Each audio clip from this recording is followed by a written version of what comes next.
দাদা, আপনি তো জানেন যে আমাদের মাননীয় প্রধানমন্ত্রী শেখ হাসিনা উনি রয়টার্সে একটা ইন্টারভিউ দিয়েছেন, এবং এটাই সম্ভবত সর্বপ্রথম কোন টেলিফোন ইন্টারভিউ। এর আগে আপনি একটা প্রোগ্রামের আয়োজন করেছিলেন বিভিন্ন সাংবাদিকদের নিয়ে দিল্লিতে, নেত্রীর একটা প্রোগ্রাম আয়োজন করেছিলেন, আপনি নিজে দেখাও করেছেন। তো ওনার এই ইন্টারভিউটাতে যেটা বললেন যে উনি ডিসেম্বরে ফিরছেন দেশে। বিষয়টাকে আপনি কিভাবে দেখছেন? এবং হঠাৎ করে টেলিফোন ইন্টারভিউ, এতদিন শুনতাম যে মেইল ইন্টারভিউ, এখন টেলিফোন, পরবর্তীতে কি আবার ভিডিও বার্তা আসবে কিনা যদি একটু বলতেন। দেখুন, আমার মনে হয় খেলাটা এগোচ্ছে। দ্বিতীয়ত, আমার মুখের হাসিটা আশা করি মোটামুটি একটা ইঙ্গিত দিয়ে দেবে। তবে একটা জিনিস আমি এখানে বলবো যে মানে কিছুটা অর্থে এখন উনি যেরকম প্রাথমিকভাবে ইমেল ইন্টারভিউ দিতেন, এখন টেলিফোনে দিয়েছেন, হয়তো ভিডিও বার্তাও দিতে পারেন। মানে আমি মানে একটু হলেও উনি কিন্তু এগোচ্ছেন, এবং আমার মনে হয় যথাযথভাবে যেটা করা উচিত উনি কিন্তু সেটাই করছেন এবং করতে চলেছেন।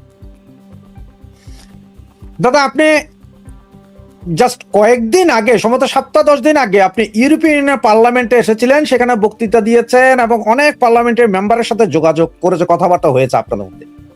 এই সময় কি আমাদের দেশের যে নোবেল লরিয়েট ছিলেন, যিনি 1300 শিশু হত্যার দায়ে এখন, যদিও দায়ী করা যায়নি, হামে শিশু, তার বিষয়ে কি কোনো কথা হয়েছে, বা বাংলাদেশ বিষয়ে কি কোনো কথা হয়েছে আপনার? হ্যাঁ, বাংলাদেশ বিষয়ে তো কথা হয়েছে, এবং বাংলাদেশ নিয়েই মানে বাংলাদেশ এবং পাকিস্তান নিয়েই আমার বার্তাটা ছিল ওখানে। এবং আমি এইটুকু বলবো যে আমার মনে হয় যে যেটা আমি অনেক আগেও মানে অনেকবার অনেক চ্যানেলে আমি বলেছি যে যেরকম মনোবৃত্তিটা ইউরোপিয়ান দেশ খালি নয়, আমেরিকা, ইউরোপিয়ান দেশ, সব দেশে যা ছিল শুরুতে 24-এর একেবারে সেই অগস্ট, সেপ্টেম্বর, অক্টোবর ওই সময়ে, সেটা কিন্তু এখন অনেকটা বদলেছে। এবং এই যে বদলানোটা কিন্তু আমার মনে হয় যে বাংলাদেশের যা পরিস্থিতি ছিল তারপরে, সেই 24-এর অগস্টের পর থেকে, এবং সেটা যেভাবে এগোচ্ছে বাংলাদেশের পরিস্থিতিটা, যেরকম ভাবে, কারণ এখন সেইভাবে দেখতে গেলে সব মিলিয়ে যদি দেখি, তাহলে 24-এর অগস্টের সেই দিনের পর থেকে নিয়ে আজ অব্দি আমার মনে হয় সেরকম ভাবে কোনো ডেভেলপমেন্টাল ইস্যু বড় করে কিন্তু বাংলাদেশে কিছু করা হয়নি। কেননা আমার মনে হয় যখন ইউনুস ছিল, তখন ইউনুস নিজের গদি সামলানোর জন্যই করেছিল, আর কিছু না, যে কোনো মতে মানে যেন আমি থাকি, এরকম একটা মনোবৃত্তি নিয়েই ইউনুস কাজ করছিল। এবং তারপরে ইলেকশনটা হলো, কিন্তু ইলেকশনে আওয়ামী লীগ ছিল না, তাহলে তো সেই ইলেকশনটা কতটা মানে ইলেকশন বলা যেতে পারে সেটা তো আমার মনে হয় প্রশ্নচিহ্ন থাকছে। কিন্তু এর মধ্যে একটা জিনিস আমি বলবো যে সব মিলিয়ে দেখতে গেলে এটা বাংলাদেশের মানে রিয়েল ডেভেলপমেন্ট বলবো যদি আমি বলি, সেটা কিন্তু এখনো হয়ে ওঠে।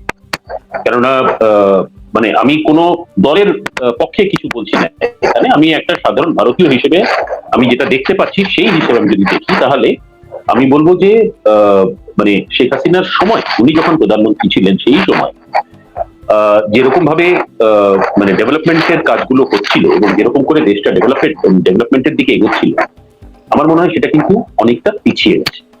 এবং সেটা সেই পেছানোটার মূল কিন্তু শুরুতে পুরোপুরি ইউনিসেফ দ্বারাই করা, কারণ আমি যেটা বললাম, গদি সামলানোটাই তার প্রধান লক্ষ্য ছিল। তো সেই হিসেবেই এগিয়েছে। সুতরাং আমার মনে হয় এটা বাংলাদেশের জনতা বুঝেছে, হয়তো তারা বলতে পারছে না, কিন্তু তাদের মনের মধ্যে এই জিনিসটা বুঝতে পারছে যে সেই সেই সময় সেই সময়ের যা যেরকম ভাবে দেশটা মানে এগোচ্ছিল সব দিক দিয়ে, সেটা ইকোনমিক্যালি হোক, প্রত্যেকটা দিক দিয়ে সেটা কিন্তু থমকে দাঁড়িয়েছে। এবং আমার মনে হয় সেটা মানে এখন মোটামুটি জিনিসটা অনেকটা ক্লিয়ার হয়ে গেছে। কারণ ইউনিসে থাকার সময় তো অনেক পিছিয়ে গেছিল, কিন্তু তারপরেও খুব একটা রিকভারি করতে পারে। যেমন একজন দর্শক লিখেছেন যে ইউরোপিয়ান পার্লামেন্টে আয়ন দাদার বক্তব্য দিয়েছেন, আমরা সেটা শুনেছি, মানে আপনার বক্তব্য শুনেছেন। হ্যাঁ দর্শক শ্রোতা মন্ডলী, এক সময় 5ই আগস্টের পরে প্রথম ভারতীয় সাংবাদিক হিসেবে বাংলাদেশের কোন ইউটিউব চ্যানেল বলতে আমার চ্যানেলেই দাদা আসতেন, সপ্তাহে 2 দিন 3 দিনও এসেছেন, এমন সময় গিয়েছে। এরপরে দাদা তো আন্ডার কাভার সাংবাদিকতা করতেন, লন্ডন থেকে উনি পুরস্কারও নিয়ে গিয়েছিলেন, এবং ভারতে তো উনি সুপরিচিত, এখানে ইউরোপেও পরিচিত। সুতরাং ওনার বক্তব্যের একটা ভ্যালু আছে, এটা একটা আমাদের জন্য ভালো দিক, বাংলাদেশের জন্য। দাদা, আপনি অনেকদিন ধরে জিওপলিটিক্স নিয়ে গবেষণা করছেন, আপনার একটা ছবি দেখাই দাদা। এই হচ্ছে যে একটা ছবি, এটা বাংলাদেশের কলেমার পতাকা লেখা, সাদা পতাকা, কালো পতাকা, বাংলাদেশের বিভিন্ন রাস্তাঘাটেও এটা ঝুলেছিল এক সময়। এবং ফাতা কমবেট নামে একটা গোষ্ঠীকে 9 জনকে গ্রেপ্তার করা হয়েছে। তারা গাজবাতুল হিন্দ করার জন্য প্রস্তুতি নিচ্ছিলেন, 9 জন ধরা হয়েছিল, তাও ধরা হয়েছে গত 1 সপ্তাহ আগে। এখন আমার যেটা প্রশ্ন সেটা হচ্ছে যে অতীতে যখন আওয়ামী লীগ ধরতো তখন বলা হতো যে আওয়ামী লীগ এটাকে নাটক সাজায়। ইউনূস বলেছিল যে একজন জঙ্গিও বাংলাদেশে নাই। এই জঙ্গির উৎপাত এখন কোত্থেকে আসছে? বা এই সাদা পতাকা গাজবাতুল হিন্দ, আপনারা এটাকে কি কোনো সিকিউরিটি থ্রেট মনে করেন কিনা একজন ভারতীয়? দেখুন, হ্যাঁ, মানে ভারতীয় হিসেবে আমি এটা বলতে পারি, এই প্রত্যেকটা জিনিস যেগুলো হচ্ছে এখন, এটা মানে এই অর্গানাইজেশনটা হয়তো রিসেন্টলি মানে এসেছে সামনে, কিন্তু এরকম অনেক অর্গানাইজেশন অলরেডি সেই 5ই অগস্টের পর থেকেই তারা হঠাৎ মাথা তুলে জেগেছিল। এবং তার মধ্যে কিছু পাকিস্তানের দুটি প্রধান সন্ত্রাসবাদী অর্গানাইজেশন, তারা বাংলাদেশে অলরেডি এসেছে, এবং যতদূর আমার কাছে খবর আছে তাদের পদচিহ্ন কিন্তু এখনো বাংলাদেশের অনেক শহরেই আছে। আপনার সাউন্ডটা কি সুতরাং দাদা, আপনার সাউন্ডটা একটু ইয়ে হচ্ছে, সম্ভবত হেডফোনে। এবার ঠিক আছে? জি জি জি জি, এবার ঠিক আছে? জি। হ্যাঁ, তো আমি যেটা বলছি যে সেই দিক থেকে দেখতে হলে মানে আমি যদি একটু পিছিয়ে যাই, তাহলে ওই 24 অগস্টের ওই 5ই অগস্টের পর থেকেই কিন্তু কিছু এরকম সন্ত্রাসবাদী গোষ্ঠী যারা মাথা জেগে তুলেছিল বাংলাদেশে, তারা এখনো কাজ আছে। এবং তার সঙ্গে সঙ্গে পাকিস্তানের দুটি নামকরা টেররিস্ট অর্গানাইজেশন, তারাও বাংলাদেশে তাদের পদচিহ্ন তাদের আছে, এখনো আছে। এবং এই ধরনের, যেটা আপনি ভিডিওতে দেখালেন, এই ধরনের গ্রুপ, এরা চাইছে একটা, পাবে কোনোদিনও না। কারণটা হচ্ছে যে এই ধরনের এক একটা মোটর বাইকে করে র্যালি করে এটা চাই ওটা চাই, এটা করব ওটা করব, এটা বললে তো হয় না। ভারত বসেনি, ভারত নিজের কাজটা সুন্দর করে ভারত করছে, সবাইকে তো বলে করার কিছু দরকার নেই। যে কাজটা করা সেই কাজটা ডেফিনেটলি হচ্ছে, তো ভারত দেখছে ডেফিনেটলি, এর মধ্যে কোনো সংশয় নেই। এবং আমার মনে হয় যে এই ধরনের অর্গানাইজেশন সেই অর্থে কোনোভাবেও ভারতের কখনো কোনো ক্ষতি করতে পারে, এইটুকু আমি ডেফিনেটলি বলতে পারি, এর মধ্যে কোনো সংশয় নেই। দাদা, আপনার একটা ইন্টারেস্টিং ভিডিও দেখাই। আমি জানি না ভিডিওটা কি আপনার কোনো ট্রেনিং এর চিত্র কিনা বা কিছু কিনা, আগে একটু ভিডিওটা দেখুন, তারপর প্রশ্নটা করছি। আপনারা সবাই কেমন আছেন?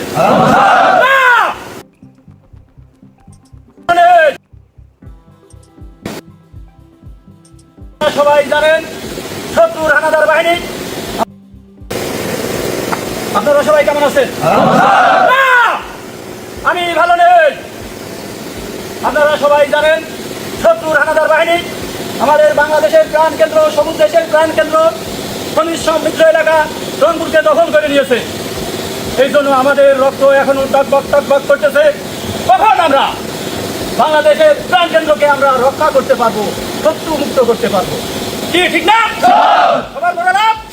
ওকে, আপনারা এখন আমার আদেশ শুনবেন এবং প্রয়োজনীয় পদক্ষেপ সবাই গ্রহণ করবেন। এটা যদি দাদা একটা ট্রেনিং এর অংশ হয়ে থাকে, বা যাই হোক জানি না, কিন্তু শত্রু রংপুর দখল করলো, যেখানে কথা হচ্ছে যে 7 সিস্টার দখল করে নিবে তারা, আবার এদিকে প্রপাগান্ডা চালাচ্ছে যে ভারত হয়তো আমাদের রংপুর চট্টগ্রাম দখল করে নিবে। সেই সময় এই ভিডিও বা এই ধরনের ভিডিও করা, এটাকে আপনি আসলে কিভাবে দেখছেন? দেখুন, এটা পুরোপুরি মানে ন্যারেটিভ চালানো যাকে বলে। আর এগুলো এই সন্ত্রাসবাদী গোষ্ঠীটাই দেশের মধ্যে কিছু লোক আছে যারা এই জিনিসটা মানে সন্ত্রাসবাদী, আমাকে শুনতে পাচ্ছেন? জি জি জি। হ্যাঁ, তো কিছু সন্ত্রাসবাদী গোষ্ঠী এরাই মোটামুটি এই জিনিসগুলো ন্যারেটিভ হিসেবে চালাবার চেষ্টা করছে ভারতের বিরুদ্ধে। কিন্তু আমি যেটা আগেও বললাম যে কোনো মতেও কিন্তু এরা কখনো সাকসেসফুল হবে না, কেননা প্রাথমিকভাবে একটা জিনিস দেখতে হবে যে এরা কথা বলবে কিন্তু অ্যাকশনটা কোনোদিনও নিতে পারবে না, কেন কোনোদিন ওটা হওয়া সম্ভব না তাদের পক্ষে, কোনোদিনও করতে পারবে না। সুতরাং আর এই ধরনের ন্যারেটিভ দিয়ে যতটুকু চালাবার তারা চেষ্টা করছে। আমি একটা ছোট্ট এক্সাম্পল দিলাম, আপনাকে দিচ্ছি আমি। ধরেন এই পাকিস্তানের যেটা এই মুহূর্তের হাই কমিশন আছে ঢাকাতে, সেই পাকিস্তান হাই কমিশনের 2জন 3জন 4জন এরকম কয়েকজন আছে যারা ভারতের বিরুদ্ধে ঠিক মানে অ্যান্টি ইন্ডিয়া ন্যারেটিভ যাকে বলে সেই রকম একটা ভারত বিরোধী ন্যারেটিভ একটা তৈরি করার চেষ্টা করছে। কাকে দিয়ে করাচ্ছে? তারা এমন এমন লোককে দিয়ে করাচ্ছে বাংলাদেশে যারা ভারত বিরোধী, কিন্তু তাদেরকে এক একটা প্ল্যাটফর্মে এনে নানাভাবে তাদেরকে দিয়ে এগুলো বলাচ্ছে। তো এই ধরনের কাজ পুরোপুরি ন্যারেটিভের কাজ, আর কিছু নয়। এবং এই ধরনের ন্যারেটিভ কিন্তু মানে লোকে সেই অর্থে কখনো বিশ্বাসও করবে না, এবং ভারতের জন্য তো এটা কোনো প্রবলেমই নেই, কারণ ভারত এগুলো মানে খুব ইজিলি ট্যাকল করছে এবং করবে, এগুলো কোনো অসুবিধার ব্যাপার না। এগুলো সব মানে মানে এইভাবে কোনো কোনো কখনো ভারতে মানে ভারতকে কোনোভাবেও কোনো ধমকি বা কোনো একটা এরকম এই ধরনের কোনোভাবেও কিছু কখনো এরা করতে পারবে না। মানে এগুলো সব সন্ত্রাসবাদী গোষ্ঠী। এই গোষ্ঠীগুলো বাংলাদেশ এবং পাকিস্তান, এই দুটি দেশের গোষ্ঠী। আর এখন আমি আবার বলবো যে পাকিস্তান চেষ্টা করছে পুরোপুরি বাংলাদেশটাকে সেই পূর্ব পাকিস্তানের মতো একটা অ্যাটমসফিয়ার তৈরি করতে, যাতে 71-এর যেটা মানে 71-এ যে বাংলাদেশ স্বাধীন হয়েছিল সেই স্বাধীনতা পাঠটাকে যতটা পারে তারা দমিয়ে দেওয়ার চেষ্টা করছে, এবং মানে মানুষের মাথার মধ্যে এই মানে এইভাবে জিনিসগুলো ঢোকাবার চেষ্টা করছে। এই ন্যারেটিভ গুলো চলছে, আর এগুলো এই মুহূর্তে পাকিস্তান হাই কমিশনে যারা আছে 2-3জন আছে, তারাই কিন্তু এই পুরো মানে পার্টটাতে প্ল্যানিং করে এগোচ্ছে, এর মধ্যে কোনো সংশয় নেই। দাদা, এই মনে হয় সম্ভবত 15 দিন বা 20 দিন হবে বা 1 মাসে হতে পারে, ভারতে নিযুক্ত আপনার ইসরায়েলের যে অ্যাম্বাসেডার আছেন, সম্ভবত উনি শুধু ভারতের জন্য না, উনি মনে হয় সম্ভবত দক্ষিণ এশিয়া পুরোটার জন্য, উনি বলেছিলেন যে বাংলাদেশে হামাসের সমর্থক আছে। উনি কিন্তু ক্যাম্প বলেন নাই বা প্রশিক্ষণ কেন্দ্র বলেন নাই। এর পরপরই দেখা গেল এই যে সাদা পতাকা কালো পতাকা, সে আইএস এর স্টাইল, এবং এরপরে ফাতা কমবেটের এরা ধরা খাওয়া। গতকাল আবার একটা মাদ্রাসায়, বাচ্চাদের একটা মাদ্রাসায় বোমা বিস্ফোরণে 5 জন শিশু আহত হয়ে হসপিটালাইজ।